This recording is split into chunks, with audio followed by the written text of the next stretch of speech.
post describes a process of integrating Laotian into your life. You were adopted at 3 days old by American pilot John Worra, so being Laotian probably wasn't primary in your life at first, right? What happened as you got in touch with your Laotian heritage? Would you like to read the poem? Absolutely. Wow. And that's also that's a great question. But my story began back in 1973, which was the close of the war in Southeast Asia. It was actually the same year that any of the secret bombings that had been taking place for nearly 10 years in the country that had coated arson, and nearly 30% of the countryside was covered in cluster bombs. But anyway, I had been adopted by an American pilot out in who was flying out in an airline called Royal Air Lao, and right around July or so of that same year, I came to the United States at the age of 6 months old. Basically grown up, mostly in the rural parts of the U.S. So that turned into an interesting experience.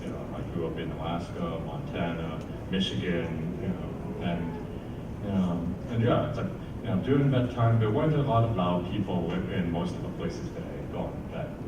I was just joking with some colleagues a little while back, but I was often mistaken for the ethnic person that the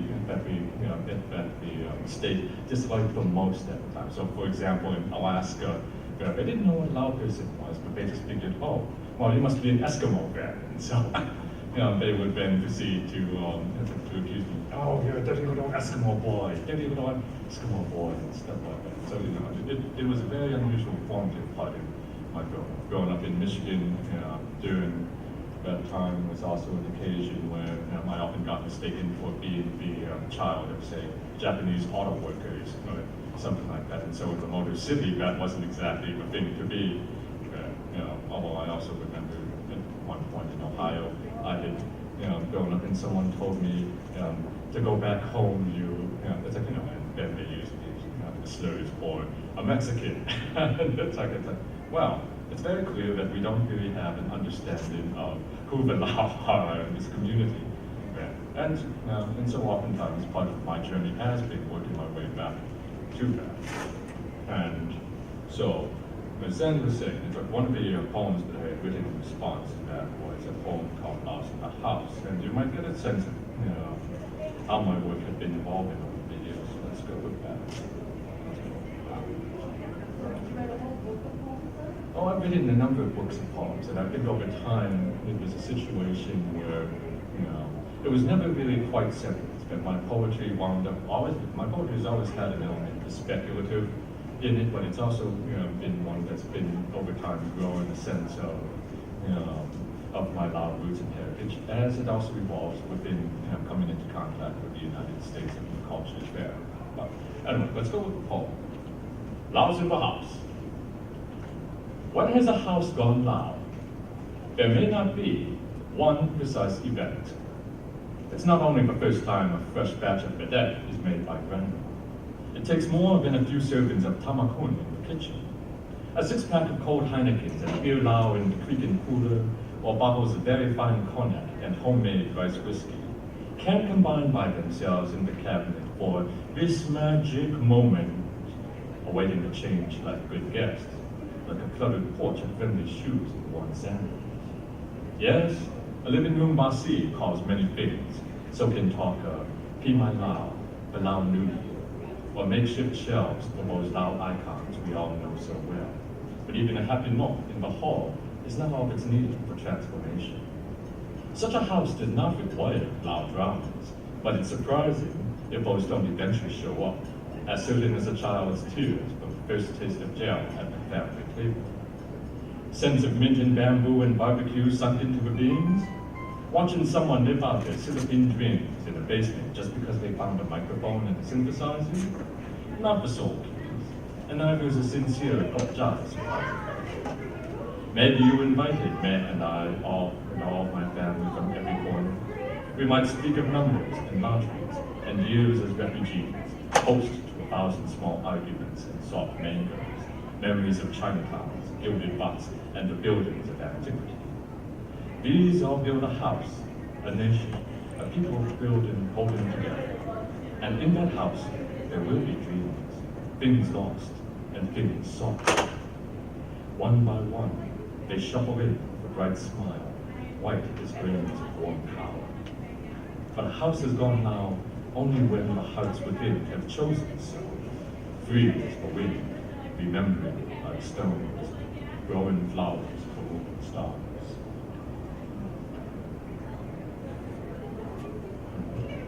What interests me there is how you interweave the language, which you did not know originally, into the poem, and how it doesn't matter that I don't know, what those things are, because the poem still makes sense. So that's a very complicated process, right? It's a challenging process, and to be honest, is that in the aftermath of the diaspora, in the aftermath of events such as the Civil War, at first I had gotten a little bit concerned about, well, let's see, is anyone going to understand the kind of culture or some of the terms that I'm introducing? But then I also came to realize, we don't give anyone any static, we don't give anyone any criticism when we introduce a word like, say, tacos, or sushi, or rendezvous, for example. And so, as a poet, I realized that this was a part of reconnecting back to the journey of our own knowledge of what we know about ourselves and what we can introduce and bring into a cultural exchange. So, sure, today everyone knows what a lycanthrope is, everyone knows what a vampire is, but at one point these weren't common everyday terms, and so I figured, well, as we make that journey back, and as I make my own exploration, let's see what terms do stick. It's like, maybe someday people won't use the Lao term for hello like sub-ID, and as commonly as we might use a phrase like, aloha or hasta la vista, baby. But we at least owe it to ourselves to try. What are silicon dreams? A silicon is actually is a form of a singer within our popular culture. It's not necessarily kind of like at the same level as an opera singer. It would be more kind of like someone who's Lounge singer? a lounge singer would be really the example. Mm-hmm. Cool. Okay. Right. Silicon dreams. Yes. Love the way that sounds. Okay. So you met your birth family. Mm-hmm. I'm an adoptive mother, and my daughter met her birth family a few years ago, and it changed her. How has meeting your birth family changed you? Well, it's a very interesting thing that when it comes to the topic of adoption, that's often a thing that we also see within speculative literature. That's also probably one of the reasons why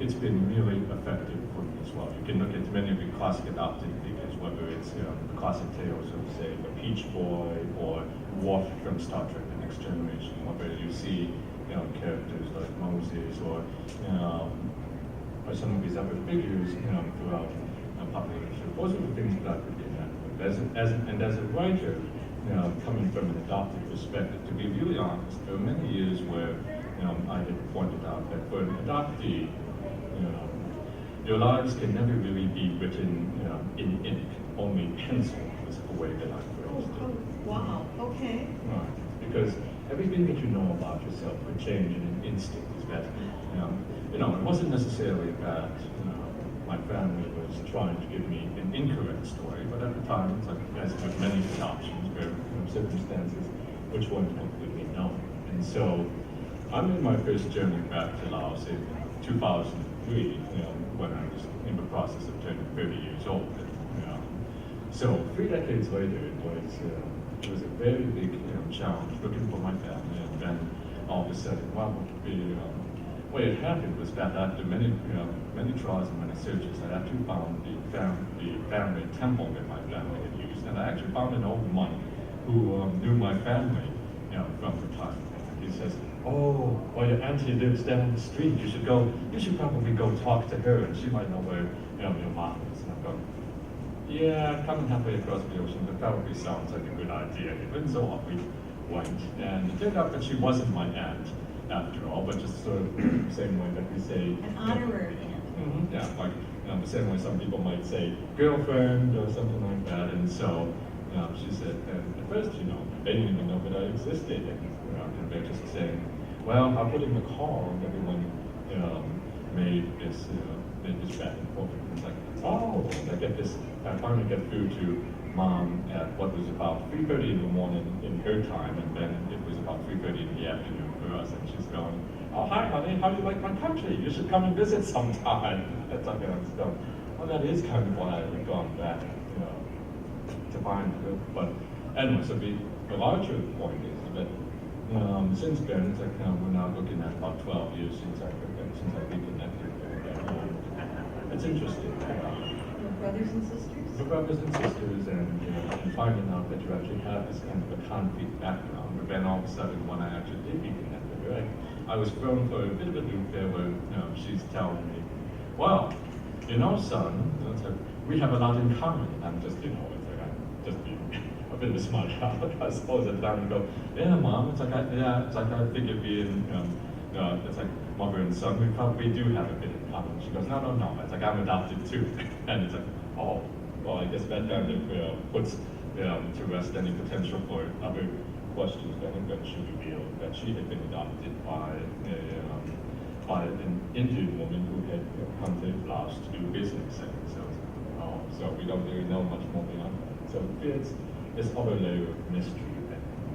Are you like her? Oh, yeah, I absolutely like her. It's one of the things but it is tough because we have the bicultural balance of staying in touch with the family that raised you and the family that gave birth to you, and yet at the same time I often see that as kind of a larger metaphor, almost for any experience for any of the refugee communities as well. Is that here's the country that's raised you, and then at the same time you also want to remember your roots, because we see kind of the catastrophic damage that occurs when you forget those roots, and when you forget, but at the same time also when you forget what happens as cultures change and evolve.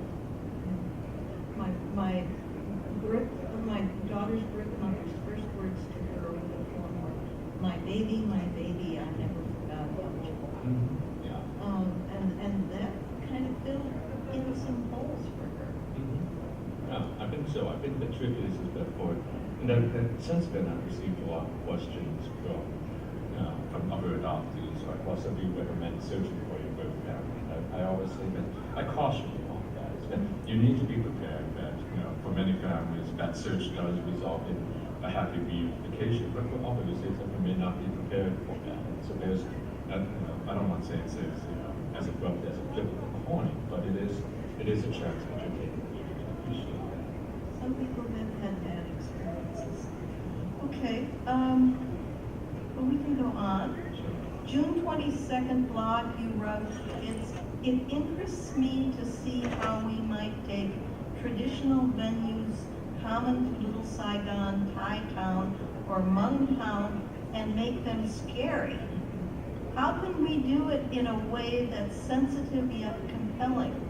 What happens if you face a character like Hannibal Lecter, who's Chinese? Do we end up with an amazing villain or just another yellow peril Fu Manchu?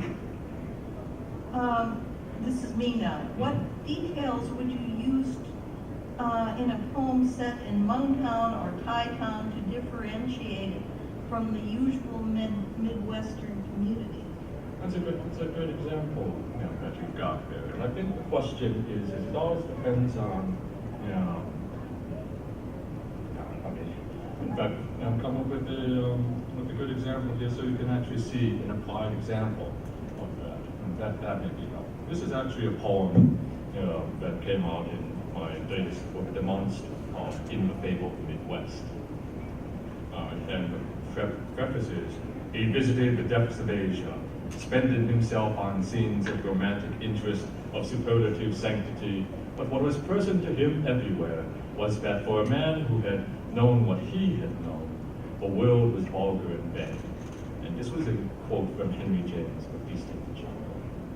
But in the fabled Midwest, the Minnesota morning stirred, a sleepy whippet rising from its slumber. Last week, the Baroob exhibit arrived from the Big Apple on playful puppy paws to the vague Buddha gallery. Little cuts and sketches of many lives, many places, vampires and vagabonds, eclectic bugs and beasts of legend, serene Ella Dragophants, wandering hearts, wonderland rabbits, old ghosts. Across the street, a rare display of the orangutan, traditional folk art, and colorful masks of petar corn. Around the corner, a Lautown homage to 1,000 wings. Everything coded as always, ignored by the ignorant. A left, a right, another right, a duck, a jump or two brought you to the second annual Lautown Film Festival, screening the children follow-up through shadowy Chantilly at the bustling Dara Plaza before departure to Innsmouth. Tony, his preferred pseudonym, is a gentle soul.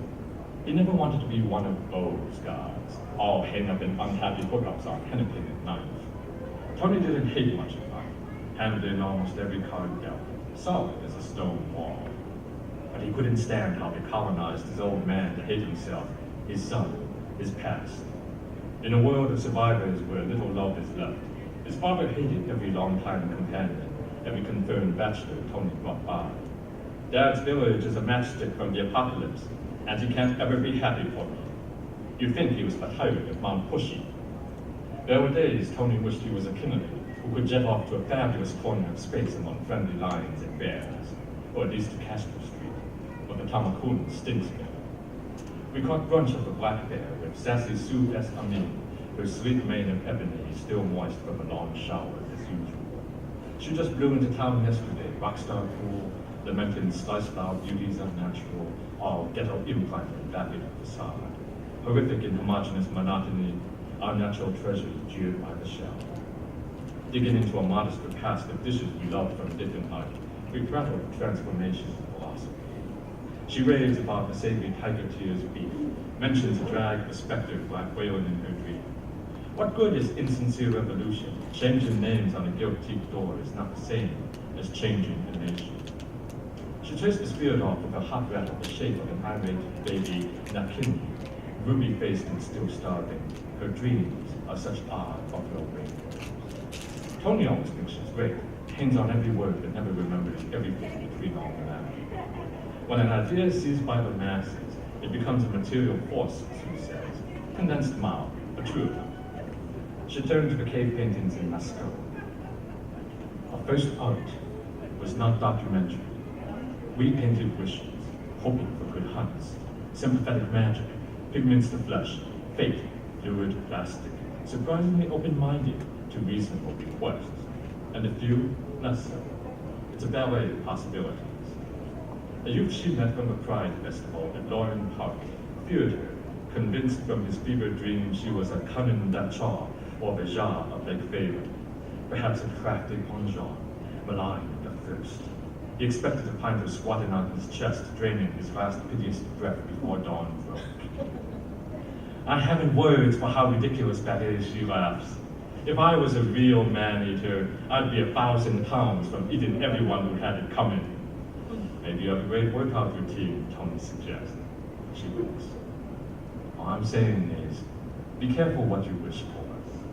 As we read these memories to make the next, she whispers confidentially, hell is built by poets. But we leave enough secret cracks to escape through. She cackles, loud as thunder, satisfied. It's a day worth a legend. And that's, in a way, how you work with poetry and you bring in your culture, and at the same time, you ground it in a certain level of reality too, as well. I've always tried to make certain that,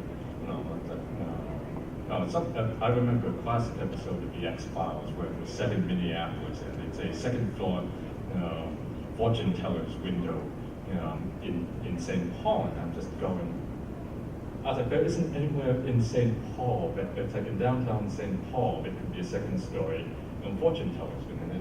And that always bugged me that, you should always be able, it's like, if you're going to use a location, you should always ground yourself in a sense of detail that it's plausible, that, you could actually imagine that it's out there. Maybe first of all, fortune teller might be possible, but, that's really hard to come by. I remember the movie The Starman, where there's this wild trip down from like up near Ashland in Wisconsin down to Madison, and which is all fairly plausible, except that in the movie you see mountains in the background. And there are no mountains in Wisconsin.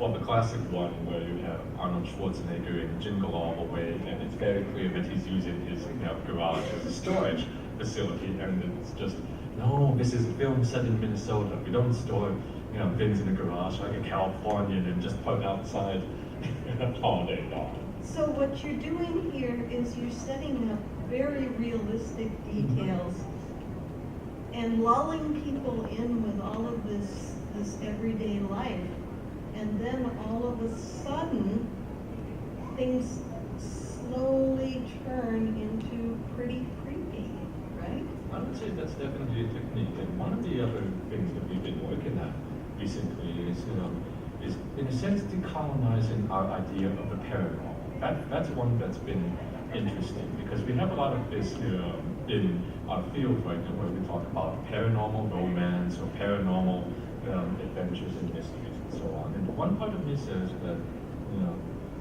when you make your way back and start taking a look at outside of the US and outside of Europe, what you guys would consider paranormal is actually kind of normal, for the rest of the world. Is that, we have no trouble finding people who have a sense of experience in, whether it's ESP or whether it's an interaction or engagement with those sort of spirits of the past. That it's still very real about that aspect. That if you go into parts of Southeast Asia, oh sure, there's an absolute acknowledgement that science and technology, and the rational world operate.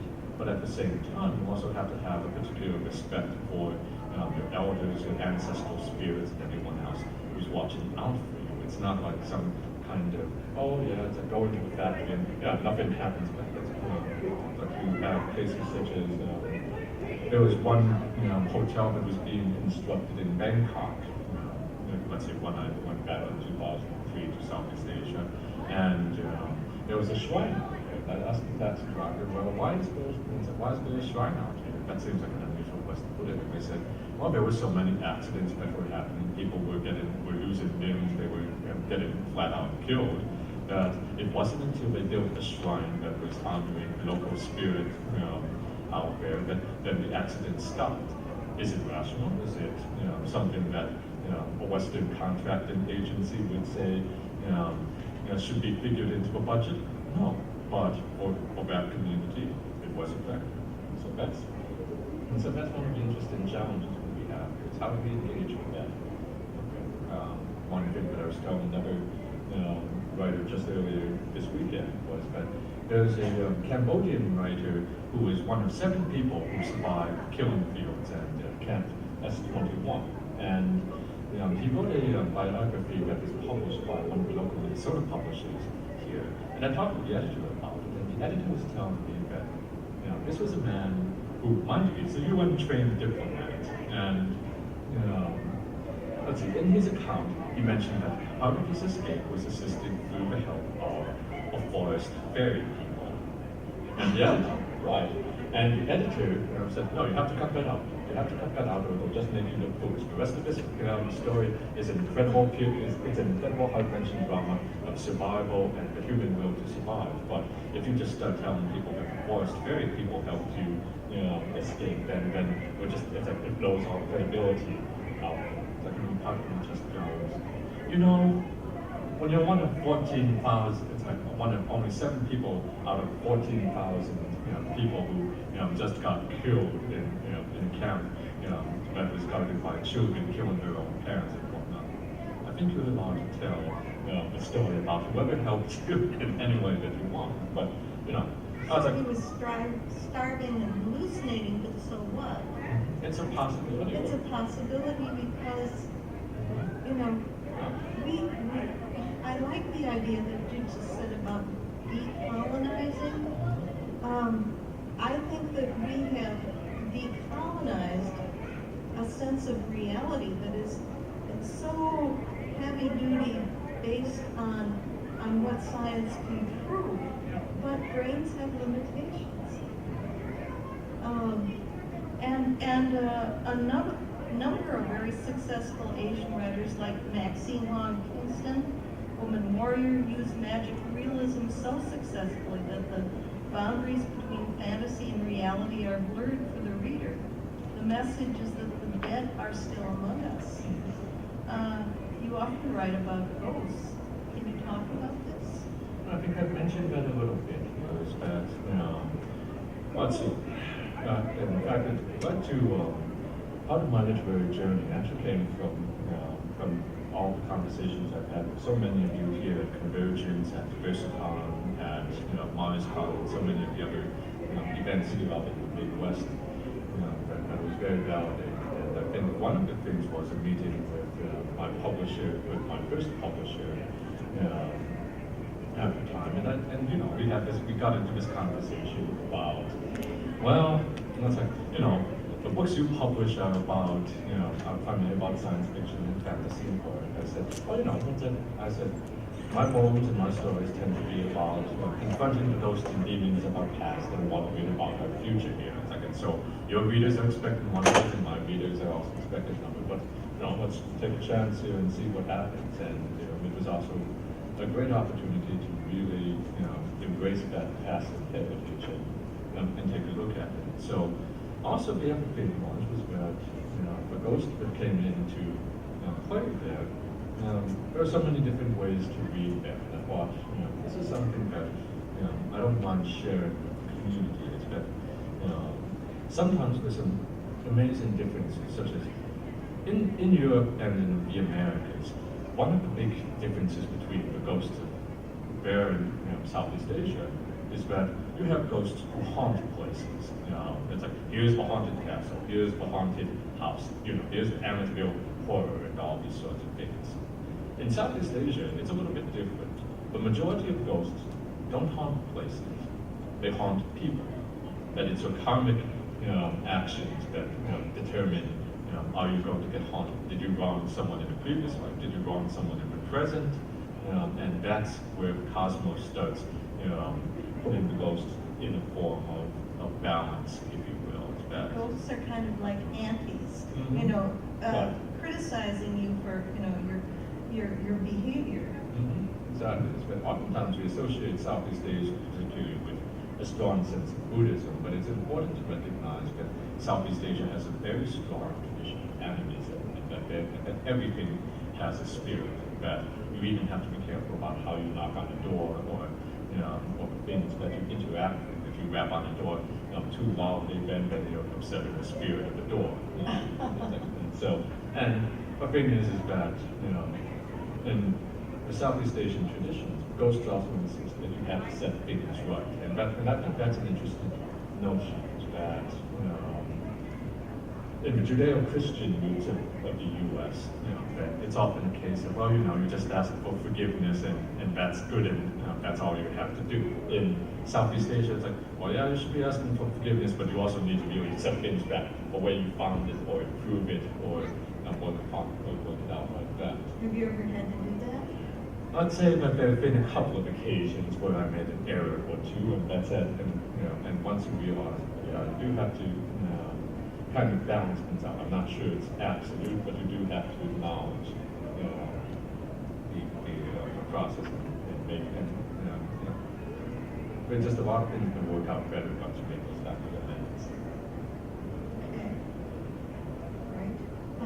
And on some level, you believe that those ghosts, you personally believe those ghosts are there?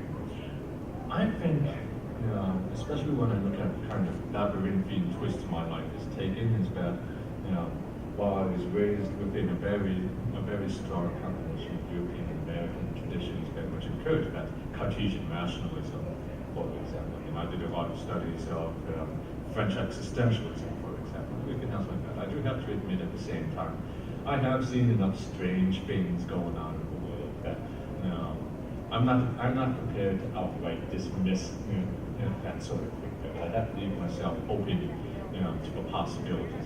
Or like many of the classic films always say, it doesn't matter if you believe in the ghost. Then the question is, do those ghosts believe in you? So. Okay.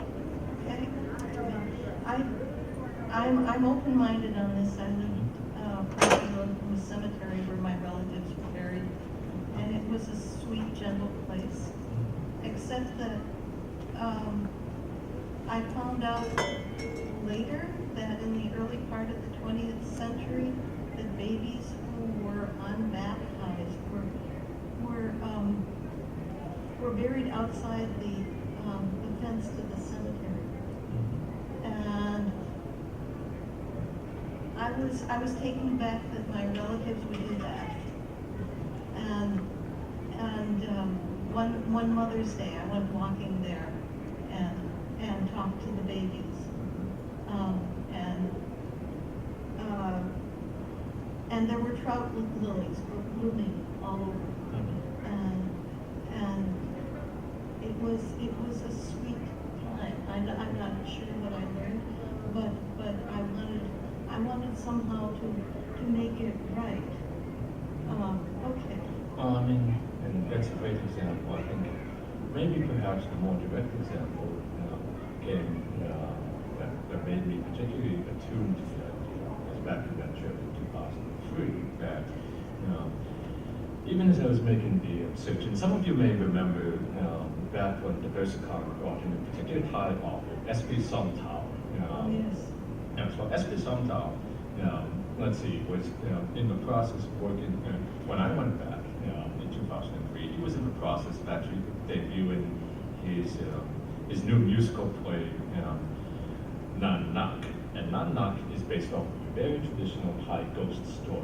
And this is a story that in short form is about a woman who died in childbirth while her husband was away in war. And let's see, and when the husband was about to return, her spirit just couldn't let that rest at the idea that he would never see his, her or his child. And so she came back from the dead and just tried to rebuild a life with him without him catching on that she was in fact dead. And so, depending on who tells it, it turns into a bit of a comedy, but perhaps it turns into a horror story. But she takes vengeance on all the people who are trying to spill the beans about that everyone's going, don't you know your wife's dead? It's like, oh, that's ridiculous. She's right here, and so on. But anyway, long and the short of it was that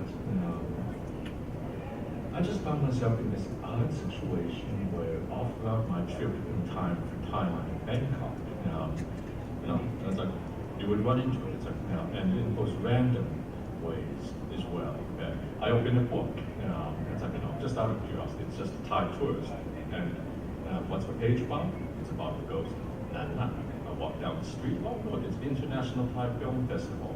And what's playing at the time that I actually have available to catch a movie? Oh, it's the movie Nan Nak.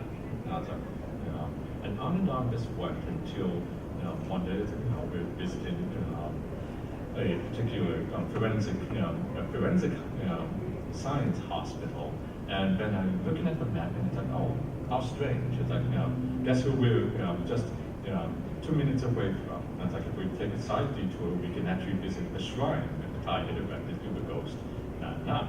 And so I was like, and I took that visit over there, and it started to dawn on me that somewhere along the line, I understood that people come to that shrine, they make their offerings, now asking for everything from lucky lottery numbers to I want a healthy baby, or I want my son to return from the war, sorts of, it's like in a healthy shape. But then it's like, just opened up that No, actually, she's actually really good at family reunification. That's this whole process, but it became clear afterwards, after I reconnected with my family, then that,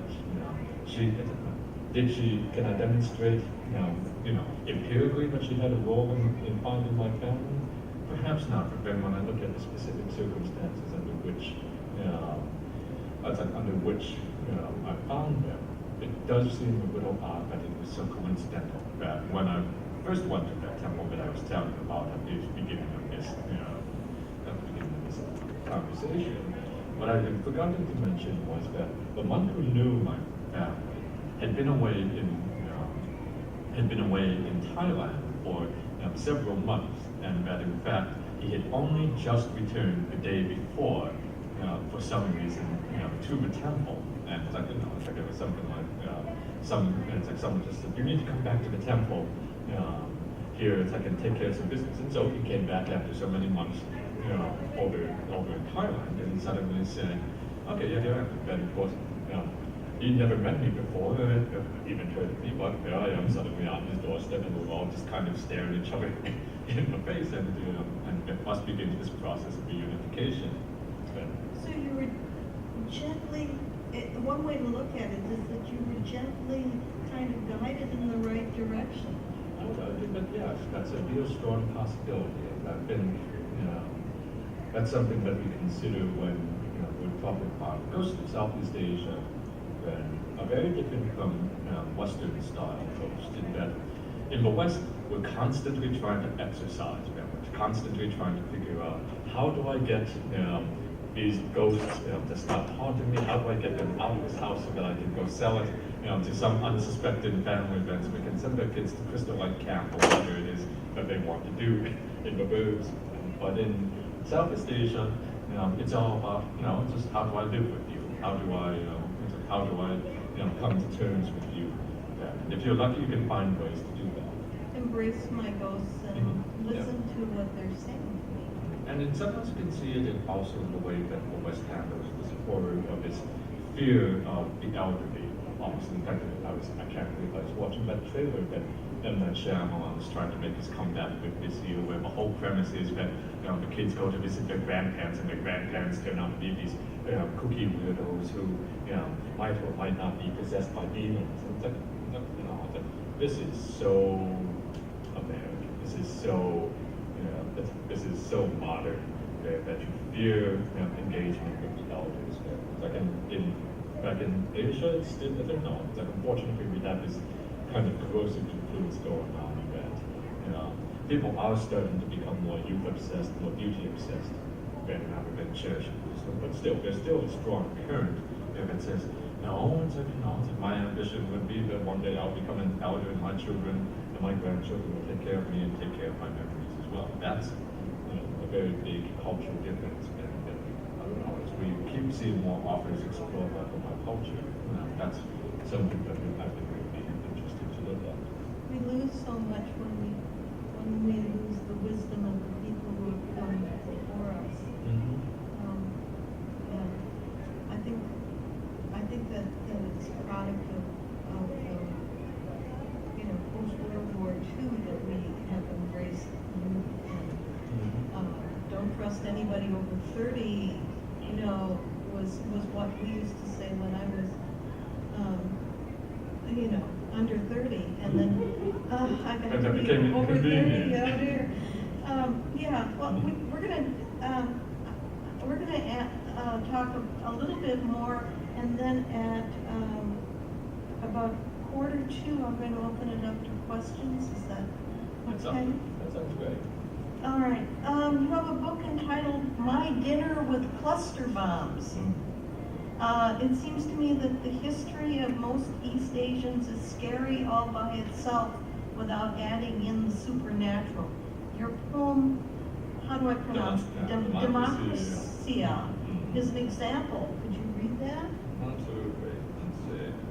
Now, this one was one that came out in 2003, in part as a response to the secret war in Laos that took place from 1954 to 1975. So about this year we're celebrating, we're observing at least 40 years since the end of that conflict. And so democracy came out of a play on words where it's like, while it sounds like the Latin word or the Spanish word for democracy, it was also a play on democracy brought to you by the Central Intelligence Agency. But anyway, so democracy. Father was a tiger, drowned in equal wheels. His fat was burned to light a torch, but there's no liberty here. Only the ashes of a village that couldn't evolve, where ghost grandchildren play with ghost grandparents, and the parents are nowhere to be seen at all. Where have they gone? Where have they gone? A delay of a day for an idea, a delay of a lifetime for the dead upon the ground. Look what remains. This hut hasn't the ambition of Ozymandias. These craters were once a rice field. This ox was no man's enemy. And what we have left to say could explode any minute. Incendiary ideas. And so that was one of those big questions, that going forward, Lao history is so inextricably tied with American history, and particularly Minnesota is kind of the uncomfortable question for many of us, because honestly, when we go back and many of our colleagues are doing these reconstruction process and doing the clearance of the unexploded ordnance in Laos, it's very interesting that we look at some of the surviving cluster bombs and what do they stand for, not just made in the USA, but made in Minnesota, and so that's a very powerful point of consideration for us, that Minnesota has been very, very generous to us as a community. For example, it's here that we were able to form one of the first Lao literary societies, that just celebrated 20 years ago this year, of just bringing the Lao writers together to start talking about our stories. That's done in part by support group agencies such as the Minnesota State Law Board. It's that the education system in Minnesota has been exceptional. For the Lao community, we have less than 10% of us actually successfully graduate out of college. And that's good. And less than 1% of us actually go on to master's degrees or higher. And yet many of them are actually able to come out of Minnesota. In fact, actually, we joke with one of the founders of the Lao Literary Project that having 2 master's degrees and his doctorate, it's like, we have to protect you because it's like you get killed. It's like we lose like a whole percentage point of our academic power in the community. But so it's this interesting sort of connections that as we go. It's like, how do you reconcile that? I'm a pacifist, so I think that if the U.S. stopped making ammunition, guns, and things like that, we'd cut down on a lot in the field. But of course, we can't do that because we're still in the pocket of The industrial, it's like the industrial, well, what was it all they described it in the X-Files one time? The military industrial entertainment complex. It's very pervasive. Just joking. And at the time in the 1990s, it's like I was here and I was joking to my friends in college. Like the military industrial entertainment complex. 2015. It's like, it's like, oh hey, check out the new Call of Duty game that's coming out here. It's like the Black Ops game where it's like I'm watching us all running around in a first-person perspective, through the jungles of Laos here. It's like, so this is how we get to come back into the world, and we get to be, a part of popular culture. It's just this whole set of buildings and airfields to blow up looking for American MIAs and such topics. So it becomes an interesting thing. That's where I feel I've been trying to take my work, is to broaden our possibilities of what we can be and where we see ourselves in the future. When my daughter was an infant, we adopted her when she was 4 months old, and she's from Korea, so she was in a shopping cart in a mall, and I was buying frozen yogurt to share with her. She was on the edge of the yogurt stand, and two young men in fatigues came down the aisle of the shopping mall and said, "Look at that poop baby just sitting there. Somebody should kill all of them." And so we have this awful, prejudice that comes out of the Vietnam War that is made because people who look Asian. This is and that not even a baby is safe from it. But and I look back at it at many of the examples from some of the other writers that Thich Han was talking about, that as well. I was like, there's just so much that we have to work on together to kind of undo the psychic scars that we've inflicted on each other over the years. And it can be hard. He was writing in particular about a Vietnam veteran who couldn't be in a room with children because during the war he had apparently by accident had wound up being part of an engagement that had killed a whole village of children. And it's like from that point forward, it was just very hard for us to reconcile. But we have to find those ways to deal with it. So that's one reason we're going into horror as a poetry form has been an interesting exercise because I've had people going, well, why are you going in this direction with your material? I said, because I think when you've gone through as many things as we have, it's like one of the scholars who studies my work, for example, is saying that it's a very unusual thing when seeing my work because in the U.S. there's a very popular draw to the post-apocalyptic. It's like films like Walking Dead or the zombie genres, for example.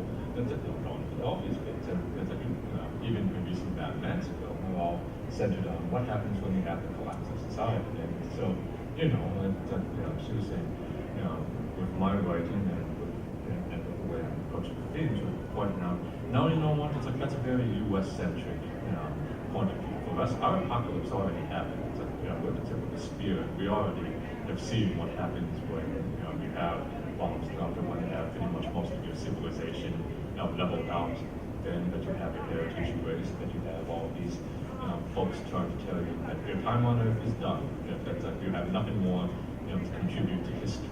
And so this is one of those things where you ask yourself, can that be challenged? Can you break that? In my work particularly, it became a challenge because in non-literature there isn't an apocalyptic tradition. That is to say, not until the last 10 or 15 years or so. Because remember, coming from a predominantly Buddhist perspective there, which believes in reincarnation, that for me to tell you that there's an absolute end of the world is a very hard thing. Like, we have a lot of folk tales and a lot of epic legends which will tell you, we can push you to the brink, that we can have this world where everything's miserable. The legend of the Toad King is one where somehow the god of rain had been so deeply offended that he was withholding rain from the land, and it's like everyone, the celestial people, the Nagas to the dragons down to the humans. We're all just suffering, because they couldn't even get a drop of rain on the raise their crops, and so they had to have this big war to bring the rain back, from the celestial, the rains. But that was how it was supposed to get to that. Obviously, he won the battle. From that point forward, rain was supposedly always come as long as the public is spent with pay. Then going back to our theme in Southeast Asia. That's like if you offend something, you have to still make an effort to set things right. And so, so this is the challenge that we're looking at this work is that in talking about the end of the earth, we also get to talk about the present. Surprisingly. some of the volunteers play, which I've worked with her in development. We were exploring this whole concept of, sure, when you have the end of the world, what does that mean?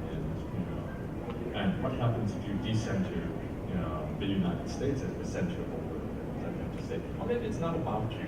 It's like maybe there's this whole other rest of the world here, and then we have to ask our question like, well, even if everything's falling apart, where do we go from here? Or in the time we have left, what are you going to do? And so that was actually a chance for us to explore these classic Buddhist values. The classic Buddhist values, that we often follow in the Theravada tradition are referred to as the 5 precepts, where you don't kill, you don't steal, you tell the truth, you don't have immoral sex, and you also don't use drugs or alcohol. So we were asking, but it's the end of the world, does that still apply? Okay, if you're trying to kill a zombie, for example, okay, if I can kill a zombie, am I killing a living being, for example, is that going to stay in my comment?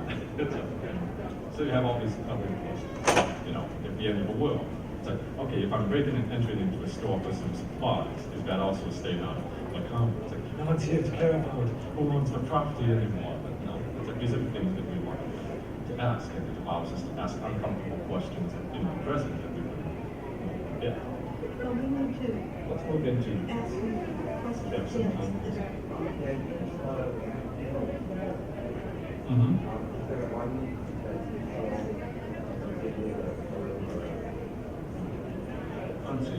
I think it's like having been born in the year of the rat, I tend to associate much more with the rats, in the process than in trying to come up with how are they connected to the society. See, in Southeast Asia, oftentimes people think, in Europe and the Americas, Black Plague, vermin, it's like all these horrifying things.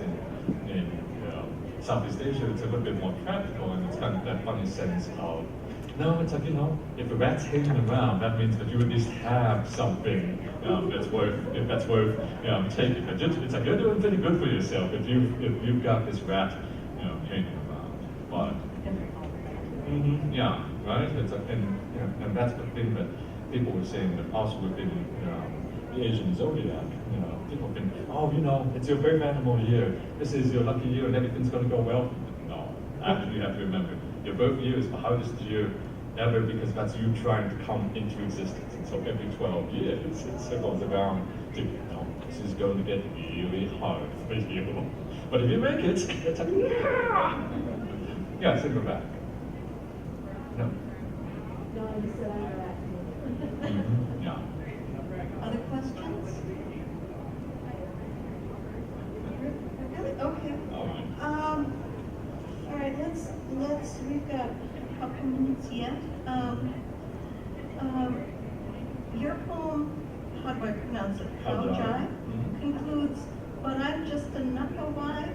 There are people in the world who've trained a lifetime to change things so much better than I. The Philippine or a laughing Nakdante, and any day now, they'll do their job properly. Will you talk about, we did that, your use of unfamiliar words? Is there anything else you'd like to say about that? I'll tell you what, I'll counter that with, that's one of the great poems that I love to do here, but maybe, a poem, Pasapalan, can kind of explain it a little bit more. Pasapalan. En route to our cafe rendezvous on University Avenue, debating sushi, pho, or nachos, everything bagels or decadent croissants, famished literary ninjas crammed in a car, or will be Roman gun-ho samurai, pondering our infilled avatars, a verbose matter from Phnom Penh, who loves to sing Domo arigato, Mr. Roboto, and every stanza of the Bohemian Rhapsody at karaoke reminds me, Sabadi will always be a foreign word. Aloha, America, a Via Sin. With that, I think that's all the time that we have for today, and I'll be here throughout the entire conference as well, and especially open private rooms. And if history is any tradition here, I'll be hanging out, especially in Crescendos tonight. And if you have any questions, like we always talk about that French term, l'esprit d'escalier, the spirit on the staircase. And if you find yourself I'm walking out of the room and said, oh, gee, I forgot to ask him about this. I was like, by all means, find me up in Kushenko's tonight, and we can talk about it more. But we will also, as a reminder, be doing 8:30 reading of Giant Lizard Theater, which is an open mic format. So if you have anything, a poem about dinosaurs, giant kaiju, dragons, it's like whether literal or metaphorical, you're more than welcome to come join us. We'll also be announcing the winners of the Weissman Awards with a very special performance by one of the winners there, which is a very rare occasion. Yes? No, it's like, it's like that's that thing that I know there are a lot of people who really like to do that formal thing, but since I'm doing the Southeast Asian style, it's no, if you show up and you got something that you want to do, it's like, or if you chicken out halfway through the middle of it and just say, I'm done, it's like, you're more than free to do so, but, no, I was like, yeah, it's like, we like to keep things something where everyone feels included and that they can keep up. That's like, unfortunately, it's like my shipment did not finish printing out in time for me to bring enough copies for everyone out there, although I do have a couple, it's like, for those of you who are interested, it's like we do have a couple, it's like from Strange Horizons. This was, a broadsheet of the award-winning Reader's Choice poem that we did called Full Metal Hanuman, that came out. Let's see, and so I'll have those available tonight as well. It's like, just Google me up online here and it's pretty easy to find me. Most of the time I'm at taoworra.blogspot.com, and everyone tells me, no, you have to get a .com or something like that to be the CS rate, but then I find myself saying, yeah, but it's like, I'm on a poet's budget here, and we don't quite get those same perks, as well. So before we is there a connection between PHAO Tao and PAO? It's like I actually did have a funny encounter this last night at the convention. In fact, now that you mentioned it, that someone was coming up to me and saying, "Oh, that's like I absolutely loved your book here, and am I going to love your new book on time travel?" And I'm going, no. That's like that's Wesley. That's again, and that's his his Tao series is very different from Bryan Thao Worra. At least. I'm assuming it's very different from that, but no, it's interesting. No, it's like Tao is actually a Lao word for Mr. or more or less formally kind of like hey you or dude. And so that's actually a very funny part of my journey in the early days where in searching for my roots, and this goes back to what we were talking about with those early years in searching for the family. It's like, let's see, in college, a friend was trying very sincerely to help me figure out where my family, my long-lost family might be. And so, we had another college student from Laos, and he took my birth certificate papers there where they listed my name as Tao Su Samnuk, and my father is Tao Su Pan, and she helpfully gave the option of, well, that's like, Tao is a monoclan name, and maybe he should go look in the Hmong community. Yeah. And anyway, it's like long story short, I found myself suddenly at a family barbecue right around 1999 or so, and one of the Hmong guys comes up, and he just says, well, Bryan, it's like, that's like Tao is also the Lao word for Mr. It's so it's that thing where people keep telling me, Bryan, you need to do a memoir, but the problem is that oftentimes it just comes off as, no, that's like, no one's actually going to believe what really happened along the way there, because, and I hope you get the impression and the understanding. Our culture is humor-centered at the very end of it, but this has been, in some ways, it's even been the problem as we try to address, what should be heavy subjects like unexploded ordnance, for example, where it's just, yes, it's very serious. It's like there's some very tragic consequences and everything else like that, but it's very hard for us not to bring in some humor into the process. Like the old saying goes, it's like, I laugh at I might not weep. There's an occasion in the early case where the Mennonites were coming into Laos in the early 1990s, and they were trying to do these surveys about trying to figure out okay, how much damage has been done in Laos here, and how do the villagers feel about it? And so we're going up to all the villagers, and they're just asking, it's like, do you feel that there have been any tragedies, or it's like just they're asking all these interrogative questions, and then the villagers are just happy saying, no, everything's fine. It's like, we don't really have a big problem. And then as they start doing the damage assessments, it's not just it's like a high damage zone. And it's the highest damage zone ever. It's like, and it's just sort of like everything. It's like, the old acronym situation normal all followed up, or would be more colorful than that. It's like this is a situation where 40-year-old cluster bombs were killing children under the age of 12, where their parents hadn't even been born by the time of the conflict.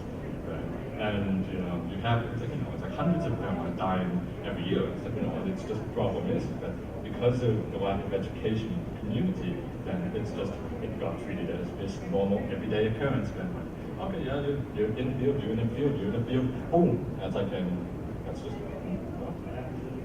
exactly. Wow, okay. All right. Well, thank you for coming. Right. Okay, thank you, everyone.